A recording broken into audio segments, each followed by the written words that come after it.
5واں کلمہ، میں اللہ سے بخشش مانگتا ہوں جو میرا رب ہے، ہر اس گناہ کے لیے جو میں نے جان بوجھ کر غلطی سے کیا، چھپ کر اعلانیہ کیا، اور میں توبہ کرتا ہوں اس کی طرف ان گناہوں سے جنہیں میں جانتا ہوں اور ان سے بھی جنہیں میں نہیں جانتا۔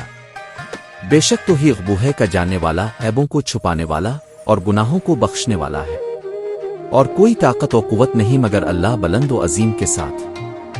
کلمہ استغفار ندامت، توبہ اور اللہ تعالیٰ کی طرف رجوع کا سب سے اہم ذریعہ ہے۔ یہ کلمہ اس بندے کی زبان پر ہوتا ہے جو اپنے گناہوں کا اعتراف کرتا ہے اور اللہ کی رحمت کا طلبگار ہوتا ہے۔ کاف لام میم استغفار کے پیغامات۔ 1، سچے دل سے معافی مانگنا۔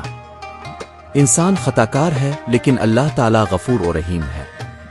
یہ کلمہ اس بات کا اعلان ہے کہ ہم اپنے ہر گناہ پر شرمندہ ہیں اور معافی چاہتے ہیں۔ 2، ظاہری اور باطنی گناہوں کا اعتراف۔ یہ کلمہ ہمیں سکھاتا ہے کہ معافی صرف ان گناہوں کے لیے نہ مانگی جائے جو ہم جانتے ہیں، بلکہ ان کے لیے بھی جو انجانے میں ہم سے ہو گئے۔ 3، توبہ کا دروازہ ہمیشہ کھلا ہے۔ اسلام میں مایوسی کی کوئی گنجائش نہیں۔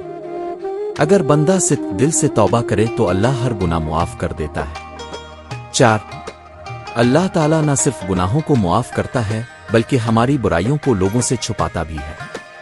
5، جتنا بڑا گناہ ہو اللہ کی رحمت اس سے بھی بڑی ہے، بس دل سے رجوع ہونا چاہیے۔ 6، طاقت صرف اللہ کے ساتھ ہے۔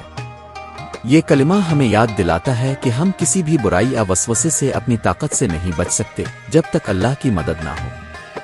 ہم سب کو چاہیے کہ روزانہ کلمہ استغفار کو اپنے زبان پر جاری رکھیں۔